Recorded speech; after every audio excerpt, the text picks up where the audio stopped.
asawa niyo, sir. Teka pa pala naman natin si Sir Dian. Alright, this is our Sir Dian for joining us. Alright, another request naman sa lahat dito na bisita natin. This is Santa. Grabe nga ni Mansit, except yan, sir. Raccoon. Raccoon, ano yun, sir? Sa Canada. Sa Canada, okay kayo po? Aso po? Meron na po tayong dog.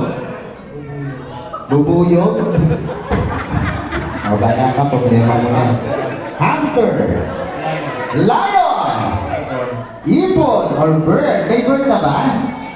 Wala pong bird. Ayan. Okay, kaya ko po kayo pinapili ng animals. So, ni-request to ni Sir or ni Daddy. Ang gagawin daw po natin, kakantaan natin si Ate Ellie ng happy birthday gamit yung mga songs na pinili nyo ngayon. Alright, ayan, okay, for example. For example, nakinig ko kayo lahat. Dog, taas po ang kamay ng dog. Okay, madali lang yung dog. Ganito lang yun, ha? Ow, ow, ow, ow, ow. Okay.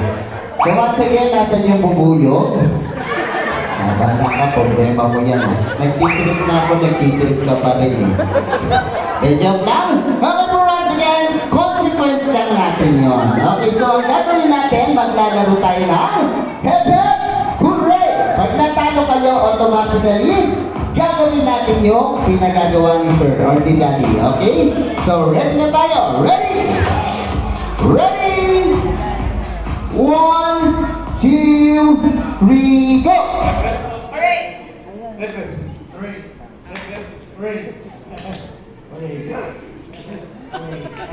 Nauuna kasi yung tawa ko eh.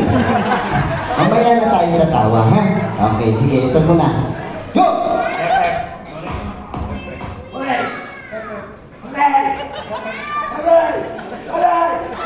Oh, yan. Nagkamali ka, di ba? Puro ka already.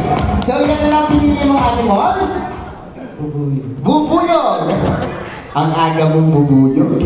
Okay. 1, 2, 3, sing! Wow! Alright!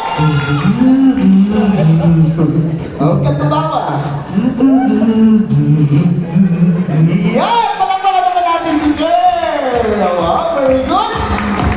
Alright, another one! And 1, 2, 3, go!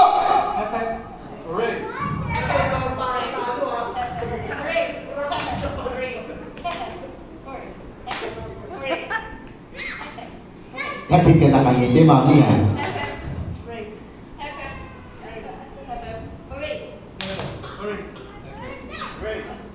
Parang magagaling lahat to, ha?